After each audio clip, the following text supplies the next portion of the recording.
ఒక ఊరిలో ఓ కష్టపడి పనిచేసే వ్యాపారి ఉండేవాడు.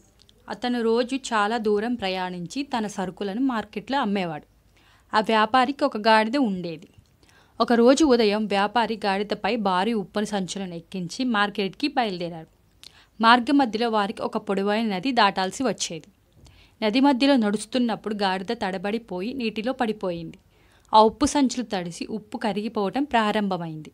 గాడిద తిరిగి లేచినప్పుడు తన భారాన్ని చాలా తేలికగా అనిపించింది. గాడిద ఆనందంతో మురిసిపోయింది. ఇది ఎంత సులభం, ఇకపై ఈ భారాన్ని మోసుకోవాల్సిన అవసరం లేదు అని తనలో తాను అనుకుంది. వ్యాపారి కొంత ఉప్పు పోయిందని బాధపడ్డాడు, కానీ ఇది ప్రమాదవశాత్తు జరిగిందని అనుకొని ముందుకు సాగాడు.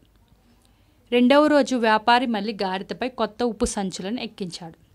నది దగ్గరకు వచ్చేసరికి మళ్ళీ గాడిద అదే పని చేసింది.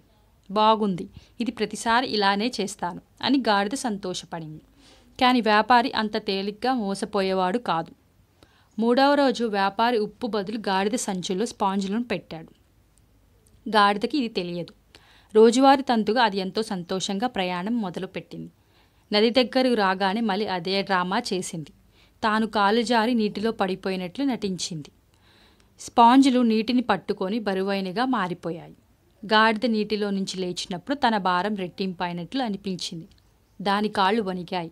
ఒక్క అడుగు కూడా ముందుకు వేయటం కష్టంగా మారింది. వ్యాపారి నవ్వుతూ అన్నాడు, ఇప్పుడు నీకు అర్థమైంది కదా, మోసాలు ఎప్పటికీ నీవు అనుకున్నట్లు పనిచేయవు. కష్టపడి పనిచేయటం మేలైనది. గాడిద తన తప్పుడు ప్రవర్తన గురించి బాగా సిగ్గుపడింది. ఆ రోజు నుంచి ఎప్పటికీ తన యజమానిని మోసం చెయ్యకూడదని నిశ్చయించుకుంది.